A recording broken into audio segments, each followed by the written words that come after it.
So I'm gonna get heat for this TikTok. Here we go. I'm gonna get so much heat, but I gotta put this out there because what just happened is not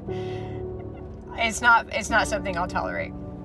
So back when I started my business almost 9 years ago, I was an assistant bank manager. And at one point in 2010, I believe, 2011, I resigned from banking because it was miserable. And I realized one day, I don't want to be a banker. If this is my life, if this is all that I'm going to achieve, I'm going to wake up tomorrow and be suicidal because this life sucks. And I didn't realize it till now when I was at my lowest. I got to make some changes. So I woke up the next morning, I resigned from banking, and I started making changes. What ended up happening is I went through a series of random jobs while trying to pay the bills, while trying to figure out what I wanted to do with myself. And eventually in 2012, the business that I have now fell into my lap. And to my dismay, I realized right away, this is what I was meant to do. I'm a medical health intuitive, medium psychic, and a spiritual guidance coach. I've been running my business now successfully for almost 9 years. But prior to that, I was living paycheck to paycheck in corporate America on a salary with paid vacations, people telling me when I could and couldn't take a vacation, I got 2 weeks in a year. So at the time when I started up my business, I told myself in 5 years, if I've replaced my income as a banker, I'm buying myself a piece of jewelry. And I saved and I worked and I saved and I worked and I was smart with my money. And 5 years later, I bought my piece of jewelry. So fast forward to today, I'm in the store minding my business and some lady says to me that she hates to see people spend so much money on jewelry because there's starving children out there, and all the money rich people are spending on jewelry they could be giving to the starving children in other countries. Here's the thing. Rich people have money because they found ways to be successful. And I'm being very general when I say this. I come from banking. I saw rich people that were in $1 million tax brackets come in 3 years later and they were on welfare.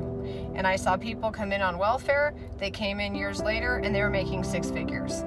So trust me when I say I'm speaking from the experiences that I saw in banking, and it bothers me when people who don't have money assume that people who do have money should be helping and feeding the mouths of all these starving, hungry, poor people, because it just doesn't work that way. That is not a realistic thought.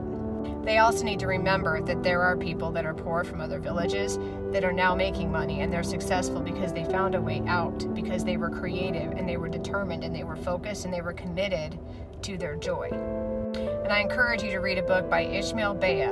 It's an older book. It's been around forever, but it's called Long Way Gone. And it's the story. It's an autobiography of a boy soldier, okay, in Sierra Leone, and how he was ripped from his family and raised as a boy soldier, and how he escaped and became a #1 national best-selling author. And where I'm going with this is anybody can have money and anybody can lose money.